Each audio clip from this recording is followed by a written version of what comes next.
wabarakatuh.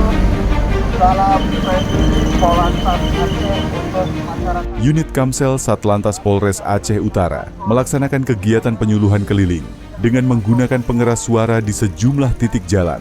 Kegiatan ini dilakukan sebagai upaya memberikan edukasi kepada masyarakat agar senantiasa mematuhi peraturan berlalu lintas, menggunakan perlengkapan keselamatan, serta meningkatkan kehati-hatian saat berkendara.